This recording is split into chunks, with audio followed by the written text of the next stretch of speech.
حضرت حسین رضی اللہ تعالی عنہ کی شہادت کا المناک دردناک واقعہ پیش آیا، جسے سن کر سنگ سے سنگ دل، پتھر سے پتھر دل انسان بھی موم ہو جاتا ہے، آنکھیں اشک بار ہو جاتی ہیں۔ آئیے کچھ تفصیل سے اس واقعے پر ہم روشنی ڈالنا چاہتے ہیں۔ سن 60 ہجری میں حضرت امیر معاویہ رضی اللہ تعالی عنہ کی وفات ہوئی۔ ان کے انتقال کے بعد ان کے فرزند یزید ابن معاویہ نے اپنی بیعت کا اعلان کر دیا، اپنے حاکم ہونے کا اور اپنی سلطنت کا اعلان کیا۔ اکثر لوگوں نے ان کے ہاتھ پر بیعت کی، انہیں اپنا حاکم اور امیر اور بادشاہ مانا۔ ان دنوں حضرت حسین رضی اللہ تعالی عنہ مدینہ المنورہ میں تشریف فرما تھے۔ جب ان کو یہ خبر ملی کہ یزید ابن معاویہ نے اپنی بیعت کا اعلان کیا ہے، اپنی بادشاہت کا اعلان کیا، اپنی حکمرانی کا اعلان کیا، تو حضرت حسین رضی اللہ تعالی عنہ نے ان کی بیعت سے انکار کر دیا، کچھ وجوہات کی بنیاد پر۔ جب یزید کو یہ معلوم ہوا کہ نواسہ رسول حضرت حسین رضی اللہ تعالی عنہ نے مجھے بادشاہ ماننے سے انکار کر دیا ہے، تو یزید نے مدینے کے جو گورنر تھے ولید ابن عتبہ کو خط لکھا کہ حضرت حسین رضی اللہ تعالی عنہ کو میری بیعت پر مجبور کیا جائے اور انہیں کسی قسم کی کوئی چھوٹ اور ڈھیل نہ دی جائے۔ جب یزید ابن معاویہ کا یہ خط ولید ابن عتبہ گورنر مدینہ کو ملا تو وہ بے چین ہو گیا، ایک طرح کی اسے الجھن اور پریشانی ہونے لگی۔ وجہ اس پریشانی کی یہ تھی کہ ایک طرف بادشاہ وقت جس کے پاس قوت ہے، طاقت ہے، زور ہے، اس کا یہ حکم ہے کہ نواسہ رسول سے زبردستی بیعت لی جائے، اور دوسری طرف حضرت حسین ہیں جو نواسہ رسول ہیں، ان کے ساتھ زبردستی کرنا، اگر وہ بیعت نہ کرے تو ان کے ساتھ سختی سے پیش آنا یہ خطرے سے خالی نہیں۔ کریں تو کیا کریں، اس وجہ سے انہیں الجھن ہو رہی تھی۔ جب انہیں کوئی بات سمجھ میں نہیں آئی تو مدینہ المنورہ کے جو پرانے گورنر تھے مروان ابن حکم، ولید ابن عتبہ نے مروان ابن حکم کو مشورے کے لیے بلایا اور یزید کا پیغام انہیں سنایا۔ مروان ابن حکم نے کہا کہ ولید، اس میں زیادہ سوچنے کی اور فکر کی کوئی بات نہیں ہے، آپ بادشاہ وقت کا پیغام حضرت حسین رضی اللہ تعالی عنہ کے سامنے پیش کیجیے، اگر قبول کر لیتے ہیں فبیہا، اگر وہ قبول نہیں کرتے تو ان کا سر قلم کر دیجیے۔ مروان کی زبان سے جب قتل کی بات نکلی، ولید بن عتبہ یہ اللہ کا خوف رکھنے والے انسان تھے، وہ ڈر گئے، چونک اٹھے کہ یہ کیا رائے دے رہے ہو؟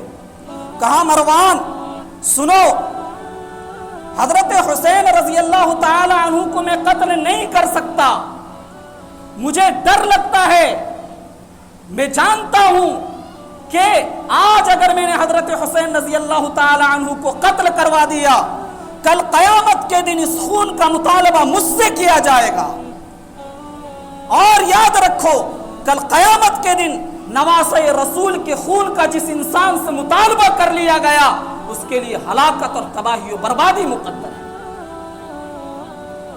اس لیے میں نہیں کر سکتا۔ ولید نے انکار کر دیا۔ خیر، یزید کا پیغام حضرت حسین رضی اللہ تعالی عنہ کو گورنر مدینہ نے پہنچایا۔ حضرت حسین رضی اللہ تعالی عنہ پہلے ہی انکار کر چکے تھے۔ اب یزید کا جب ان کو خط دکھایا گیا اور سختی کی بات اس کے اندر لکھی ہوئی تھی، حضرت حسین رضی اللہ تعالی عنہ سمجھ گئے کہ اب میرے لیے کسی بھی اعتبار سے مدینے میں رہنا یہ مناسب نہیں۔ کیونکہ یزید اپنی بیعت پر مجھے مجبور کرنے کے لیے کسی بھی حد سے گزر جانے کے لیے وہ تیار ہو جائے گا، لہذا شہر رسول چھوڑ دیں، اسی میں بھلائی ہے۔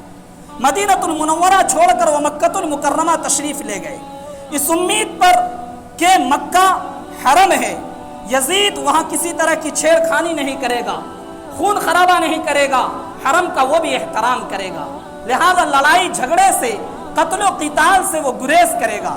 اور حضرت حسین رضی اللہ تعالی عنہ کی بھی یہی چاہت تھی کہ آپس میں کسی طرح کی قتل و قتال کی، لڑنے اور مرنے کی نوبت نہ آئے، وہ بھی امن کے ساتھ اللہ کی عبادت میں اپنے اوقات کو گزارنا چاہتے تھے، اس لیے مکہ تشریف لے گئے۔ ادھر کوفیوں کو یہ خبر مل گئی کہ حضرت حسین رضی اللہ تعالی عنہ نے یزید بن معاویہ کی بیعت سے انکار کر دیا۔ اب انہوں نے دھڑا دھڑ فٹافٹ خط لکھنے شروع کیے، ایک پر ایک خط، سینکڑوں ہزاروں خطوط حضرت حسین رضی اللہ تعالی عنہ کو کوفہ کے لوگوں نے لکھا۔ شاہ عبد العزیز محدث دہلوی رحمۃ اللہ علیہ تحریر فرماتے ہیں کہ 6000 خطوط کوفیوں نے حضرت حسین رضی اللہ تعالی عنہ کو بھیجے تھے، 6000 خطوط۔ سارے خطوط میں یہ لکھا ہوا تھا کہ ہم عاشقان علی ہیں، ہمیں اہل بیت سے محبت ہے، ہم نے سنا ہے کہ آپ نے یزید بن معاویہ کی بیعت سے انکار کر دیا، انہیں بادشاہ ماننے سے انکار کر دیا، ہم آپ کو امامت کا، خلافت کا حقدار سمجھتے ہیں، لہذا آپ کوفہ تشریف لے آئیں، ہم جان مال ہر اعتبار سے آپ کا ساتھ دیں گے، اپنی ساری چیز آپ کے نام پر لٹانے کے لیے ہم تیار ہیں، ہم آپ کو اپنے وقت کا خلیفہ دیکھنا چاہتے ہیں، ہم آپ کو اپنے وقت کا امام اور پیشوا دیکھنا چاہتے ہیں، ہم نے بھی یزید بن معاویہ کی بیعت سے انکار کر دیا، آپ کوفہ تشریف لائیں۔ جب خطوط کا یہ سلسلہ شروع ہوا، ایک کے بعد ایک خط آتے رہے، حضرت حسین رضی اللہ تعالی عنہ بھی متاثر ہو گئے کہ واقعی انہیں لگتا ہے کہ اہل بیت سے، حضرت علی رضی اللہ تعالی عنہ کے گھرانے سے، ان کی اولاد سے سچی محبت ہے، مجھے جانا چاہیے، شاید وہ جگہ میرے لیے امن کی ہو، وہاں کچھ لوگوں کا تعاون مجھے ملے گا تو پھر میں یزید کی ظلم و زیادتی سے بچ جاؤں۔ حضرت حسین رضی اللہ تعالی عنہ نے بڑی دانش مندی سے کام لیا، کوفیوں نے جہاں خطوط بھیجے تھے، چھوٹے چھوٹے وفود بھی بھیجے تھے، ہر وفد آ کر یہی کہتا کہ آپ کوفہ تشریف لے چلیں، ہم آپ کو لینے کے لیے آئے ہیں۔ جب بہت زیادہ اصرار ہوا تو حضرت حسین رضی اللہ تعالی عنہ نے بڑی دانش مندی سے یہ کام کیا کہ اپنے چچا زاد بھائی حضرت مسلم ابن عقیل رضی اللہ تعالی عنہ کو کوفہ روانہ کیا، اور کوفیوں کو خط لکھا کہ میں اپنے چچا زاد بھائی کو تمہارے پاس بھیج رہا ہوں، اگر انہوں نے وہاں کی رپورٹ اطمینان بخش میرے سامنے پیش کی تو میں تمہارے سامنے بہت جلد حاضر ہو جاؤں گا۔ اب حضرت مسلم بن عقیل رضی اللہ تعالی عنہ کوفہ کے لیے روانہ ہو گئے، ان کو پہلے ہی خبر مل چکی تھی کہ حضرت حسین رضی اللہ تعالی عنہ کی چچا زاد بھائی تشریف لا رہے ہیں، چنانچہ پورا کوفہ شہر حضرت مسلم بن عقیل کے استقبال کے لیے، ان کو ویلکم کہنے کے لیے شہر سے باہر نکل آیا، امن آیا، زبردست پرزور ان کا استقبال کیا۔ راستے میں لوگوں نے حضرت حسین رضی اللہ تعالی عنہ کے نام کے نعرے لگائے، اور چند ہی دنوں میں کہتے ہیں کہ 18,000 لوگوں نے حضرت حسین رضی اللہ تعالی عنہ کے نام کی بیعت حضرت مسلم بن عقیل کے ہاتھ پر کر لی کہ ہم انہیں اپنا امام اور پیشوا مانتے ہیں۔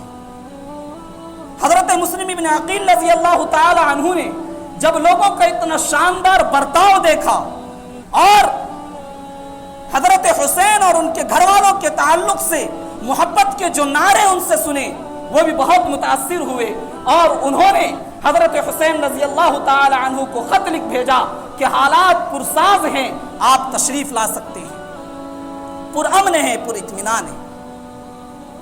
حضرت حسین رضی اللہ تعالی عنہ کو جب یہ اطمینان بخش رپورٹ ملی، انہوں نے چلنے کی تیاری کر لی۔ اس وقت مکہ المکرمہ میں حضرت عبداللہ ابن عباس، حضرت عبداللہ ابن عمر رضی اللہ تعالی عنہما، حضرت عبداللہ ابن زبیر اور دیگر کئی بڑے حضرات صحابہ کرام تھے۔ ان حضرات نے حضرت حسین رضی اللہ تعالی عنہ کے بارے میں جب یہ سنا کہ یہ مکہ چھوڑ کر کوفہ جانے کی روانگی کی تیاری کر رہے ہیں، حضرت حسین رضی اللہ تعالی عنہ کے پاس پہنچے اور انہوں نے کہا کہ آپ یہ غلط فیصلہ لے رہے ہیں۔ یہ وہی کوفی ہے جنہوں نے آپ کے والد صاحب کے ساتھ غداری کی اور انہیں شہید کر دیا، آپ کے بڑے بھائی صاحب کے ساتھ بے وفائی کی، یہاں تک کہ انہیں زہر دے کر مار دیا۔ آپ کس بھروسے ان کوفیوں کے پاس جانے کے لیے تیار ہو گئے؟ لیکن حضرت حسین رضی اللہ تعالی اپنے ارادے اور فیصلے کے پہاڑ تھے، وہ اپنے فیصلے سے ہٹنے والے نہیں تھے۔ چنانچہ انہوں نے اپنے سفر کی تیاری شروع رکھی، جاری رکھی۔ خیر، جس دن ان کا متعین تھا اس دن وہ سفر کے لیے روانہ ہو گئے۔ حضرت عبداللہ ابن عباس رضی اللہ تعالی عنہ کو جب پتا چلا کہ حضرت حسین رضی اللہ تعالی عنہ سفر کے لیے روانہ ہو چکے ہیں، خود بھی جا رہے ہیں، اپنے گھر کی عورتوں کو بھی لے کر جا رہے ہیں، بچوں کو بھی لے کر جا رہے ہیں، حضرت عبداللہ ابن عباس رضی اللہ تعالی عنہ سے رہا نہیں گیا۔ دوڑتے ہوئے ان کی سواری کے پیچھے چلے اور ان کے پاس پہنچ کر ان کی سواری کی لگام پکڑ کر دور تک چلتے رہے اور کہا کہ حسین اب بھی اپنا فیصلہ بدل لو، نہ جاؤ، وہ لوگ بے وفا ہیں، غدار ہیں، اور اگر تمہیں جانے پر اصرار ہے تنہا جاؤ، اپنی عورتوں کو یہاں چھوڑ جاؤ، اپنے بچوں کو یہاں چھوڑ جاؤ۔ خدایا مجھے ڈر لگتا ہے کہ تمہارے ساتھ بھی وہی حالت نہ پیش آ جائے جو حضرت عثمان غنی رضی اللہ تعالی عنہ کے ساتھ پیش آئی تھی کہ ان کو شہید کیا گیا، ان کے بچے اور ان کی بیویاں انہیں دیکھتی رہ گئیں، تمہارے بچے بھی اور تمہاری بیویاں بھی تمہاری شہادت کو نہ دیکھتی رہ جائیں، اپنے بچوں کو نہ لے جاؤ۔ یہ کہہ کر حضرت عبداللہ ابن عباس رضی اللہ تعالی عنہ کی آنکھوں میں آنسو، مگر انہوں نے حضرت عبداللہ ابن عباس رضی اللہ تعالی عنہ کی بات نہیں مانی، بیوی بچوں کے ساتھ روانہ ہو گئے۔ یہ روانہ ہو گئے، کوفے کی طرف سفر جاری ہے۔ ادھر یزید ابن معاویہ جنہوں نے اپنی بادشاہت کا اور اپنی حکومت کا اعلان کیا، اس کو پتا چلا کہ کوفیوں نے میرے لیے بغاوت کر دی، میرے خلاف بغاوت کر دی، مجھے حاکم ماننے سے انکار کر دیا، اور اہل کوفہ حضرت حسین کے نام کی بیعت کر رہے ہیں، انہیں وہ اپنا امام اور پیشوا مان چکے ہیں۔ یہ بات یزید کو کب برداشت ہو سکتی تھی؟ اور اس سے یہ بھی معلوم ہو گیا کہ کوفہ کے جو موجودہ گورنر ہے بشیر ابن نعمان، یہ کنٹرول نہیں کر پا رہے ہیں۔ چنانچہ یزید نے پہلا فیصلہ یہ لیا کہ وہاں کے گورنر کا تبادلہ کیا اور عبید اللہ ابن زیاد کو وہاں کا نیا گورنر مقرر کیا، اور یہ آرڈر دیا کہ کوفیوں کے ساتھ سختی سے پیش آیا جائے اور بغاوت کی جو ایک ماحول وہاں پیدا ہو رہی ہے، اس بغاوت کے ماحول کو ختم کیا جائے۔ چنانچہ یہ عبید اللہ ابن زیاد بڑے کمانڈر تھے، بڑے ماہر تھے۔ یہ کوفہ پہنچے، کوفہ پہنچنے کے بعد کوفیوں کے درمیان انہوں نے زبردست انداز میں تقریر کی، سخت طلب و لہجے میں، اور کہا کہ بادشاہ وقت کے خلاف جو بھی بغاوت کرے گا اس کا سر تلوار کی نوکوں پر لٹکا دیا جائے گا، اسے کوفہ کے اندر زندہ رہنے کا حق نہیں دیا جائے گا۔ سخت لہجے میں جب کوفیوں کے سامنے عبید اللہ ابن زیاد نے تقریر کی تو کوفی بزدل سارے کے سارے آج تک جو حضرت حسین رضی اللہ تعالیٰ عنہ کا نام لیتے تھے، دم بھرتے تھے، سب منٹوں میں پیچھے ہٹ گئے کہ نہیں، ہم تو یزید ابن معاویہ کے ماننے والے ہیں، ہم تو یزید ابن معاویہ کے چاہنے والے ہیں، ہم انہیں اپنا حاکم مانتے ہیں، ہم حسین کو نہیں مانتے۔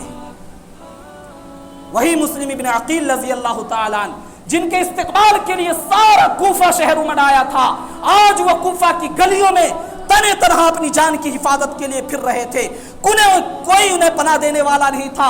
صرف ایک شخص جس کا نام ہانی تھا، جو نبی کریم صلی اللہ علیہ وسلم اور ان کے رشتہ داروں سے سچی محبت کرنے والا تھا، اس نے مسلم ابن عقیل رضی اللہ تعالیٰ عنہ کو بچانے کی کوشش کی، لیکن پھر بھی نہ بچا پائے۔ ابن زیاد نے بغاوت کا خاتمہ کرنے کے لیے اپنے سپاہیوں کو آرڈر دیا کہ مسلم ابن عقیل کو بھی جہاں بھی ملے قتل کر دیا جائے۔ چنانچہ ان کے دو درندوں نے حضرت مسلم ابن عقیل کو شہید کر دیا، ان کے ساتھ ان کے چھوٹے چھوٹے ننھے منھے دو بچے تھے، ان کو بھی شہید کر دیا۔ آج مسلم ابن عقیل رضی اللہ تعالی عنہ کی لاش بے یار و مددگار اسی کوفے کی گلیوں میں پڑی ہوئی تھی، کوئی اس جنازے کی تدفین کرنے والا بھی نہیں تھا۔ وہی کوفہ جہاں ہزاروں ہزار لوگ حضرت مسلم ابن عقیل رضی اللہ تعالی عنہ کے پیچھے چلا کرتے تھے، پھرا کرتے تھے، کہاں چلے گئے تھے وہ لوگ جو حضرت حسین رضی اللہ تعالی عنہ سے عشق و محبت کا دعویٰ کر رہے تھے، اہل بیت سے عشق و محبت کا دعویٰ کر رہے تھے؟ یہ سارے دعوے جھوٹے تھے۔ خیر، جب حضرت حسین رضی اللہ تعالی عنہ مقام زیالہ پر پہنچے تو انہیں اپنے چچا زاد بھائی کی شہادت کی خبر ملی، دل پر بڑی چوٹ لگی، کہنے لگے کہ پھر سے کوفیوں نے غداری کی ہے، بے وفائی کی ہے۔ اب حضرت حسین رضی اللہ تعالی عنہ مقام زیالہ سے مکہ المکرمہ واپس جانا چاہتے تھے، اتنے میں یزید ابن معاویہ کا ایک لشکر حضرت حسین رضی اللہ تعالی عنہ کے پاس پہنچ گیا۔ حر ابن یزید کی قیادت میں 1000 افراد پر مشتمل ایک لشکر وہاں پہنچا، اور اس نے حضرت حسین رضی اللہ تعالی عنہ کو مکہ واپس جانے نہیں دیا۔ چنانچہ مجبور ہو کر حضرت حسین رضی اللہ تعالی عنہ مقام کربلا پر پہنچے، میدان کربلا پر پہنچے۔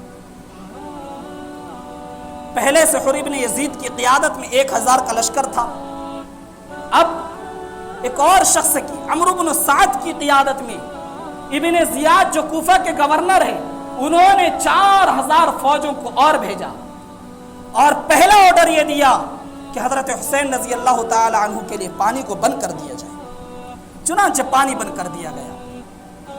پیاس کی وجہ سے بچے اور عورتیں تڑپنے لگے، بہت سی پریشانیوں کا ان کو وہاں سامنا کرنا پڑا، اور ابن زیاد نے یہ حکم دیا تھا کہ حضرت حسین رضی اللہ تعالی عنہ کو خلیفہ بادشاہ وقت کی بیعت پر ہر اعتبار سے مجبور کیا جائے۔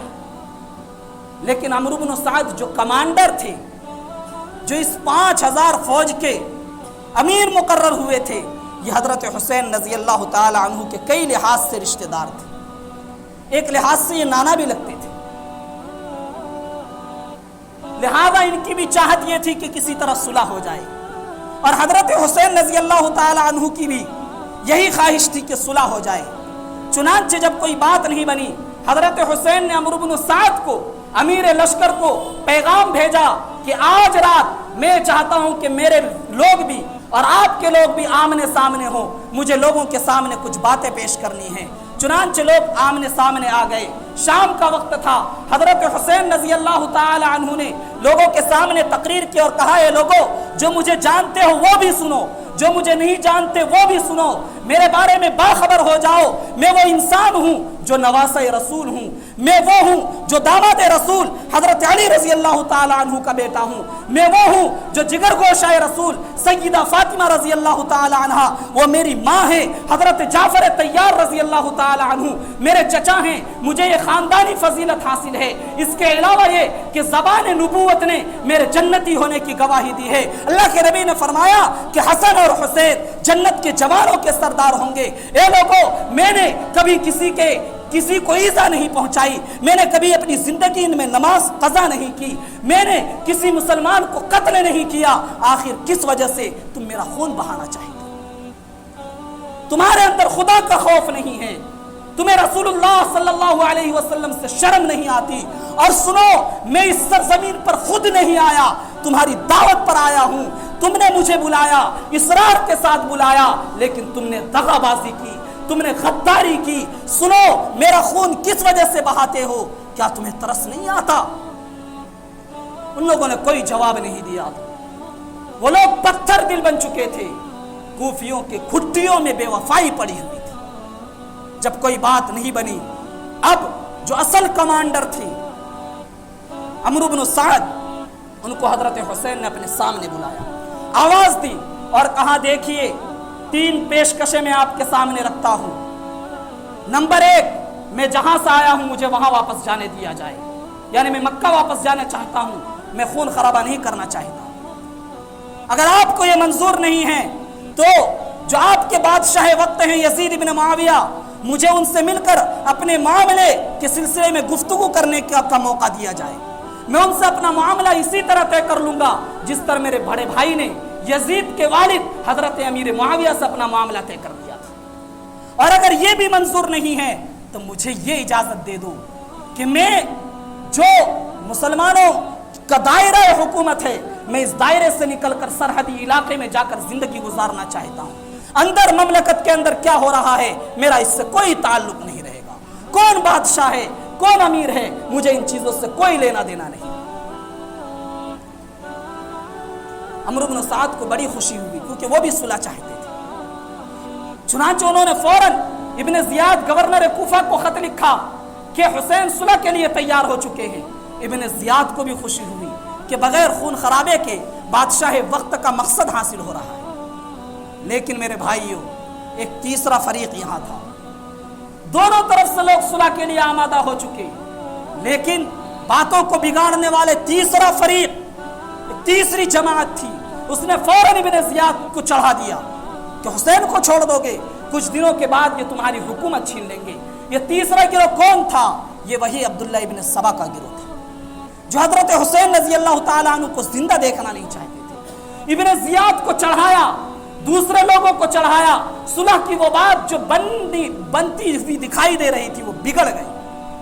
چنانچہ ابن زیاد نے جو پہلے خوش ہوا تھا پھر دوبارہ خط لکھا اور کہا کہ نہیں بیعت کریں تو ٹھیک ہے نہیں تو ان سب کو ختم کر دیا جائے. چنانچہ وہ وقت بھی پیش آ گیا کہ حضرت حسین رضی اللہ تعالی عنہ کو ان کے 72 ساتھیوں کے ساتھ میدان کربلا کے اندر شہید کر دیا.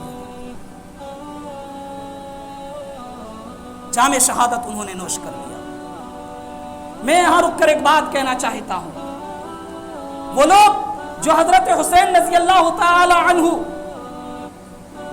کے کردار سے کیریکٹر سے کوسوں دور ہیں جن کی زندگی میں حضرت حسین رضی اللہ تعالی عنہ کی کوئی ادا نہیں پائی جاتی آج وہ یا حسین کا نعرہ لگا کر لوگوں کو یہ جھانسا دینا چاہتے ہیں کہ وہ حضرت حسین اور ان کے گھر والوں سے سچی محبت کرنے والے. ہرگز نہیں. اگر حقیقت کی نگاہ سے دیکھا جائے زمینی حقائق کا انکار نہ کیا جائے سچائی کو دیکھا جائے تو حضرت حسین رضی اللہ تعالی عنہ کی کوئی ادا ان لوگوں میں نہیں پائی جاتی. کیا ان کا کلمہ وہ ہے جو حضرت حسین کا کلمہ تھا؟ نہیں. حضرت حسین کا کلمہ لا الہ الا اللہ محمد الرسول اللہ ہے. اس کلمے کے اندر نہ تو اضافے کی گنجائش ہے نہ کمی کی گنجائش ہے. ان لوگوں نے اضافہ کیا لا الہ الا اللہ محمد الرسول اللہ علی ولی اللہ وصی اللہ. انہوں نے زیادتی کی. کیا یہ لوگ حضرت حسین کے کلمے کو ماننے والے ہیں؟ کیا ان کا وضو حسینی ہے؟ کیا ان کی نماز حسینی ہے؟ کیا ان کا عقیدہ حسینی ہے؟ ہرگز نہیں. اس لیے میرے بھائیوں پیغام یہ دے کر جانا چاہتا ہوں اس مہینے کے اندر اگر روایات کی روشنی میں کوئی بات ثابت ہے 2 باتیں ثابت ہیں. نمبر 1 10 محرم الحرام کا اور اس کے ساتھ 9 کا یا 11 کا 2 دنوں کا روزہ رکھا جائے 9-10 کا یا 10-11 کا. نمبر 2 10 محرم الحرام کو اپنے اہل و عیال پر وسعت کے ساتھ خرچ کیا جائے. اللہ کے نبی نے فرمایا جو 10 محرم الحرام کو اپنے اہل و عیال پر وسعت کے ساتھ خرچ کریں گے اللہ تعالیٰ پورے سال اس کی روزی میں برکت عطا فرمائیں گے کشادگی عطا فرمائیں گے. اس کے علاوہ اس مہینے میں جو کچھ بھی کیا جاتا ہے یہ من گھڑت باتیں ہیں یہ خرافات ہیں منکرات ہیں. خود بھی بچیں اور ایسے جلوس میں خود بھی جانے سے بچیں اپنے بچوں کو بھی جانے سے روکیں کیونکہ منکر کا حصہ بننا یہ گناہ سے خالی نہیں ہے. دیکھنا بھی گوارا نہ کریں. اللہ تعالی ہمیں اور آپ کو عمل کی توفیق عطا فرمائے. آخر دعوانا الحمدللہ.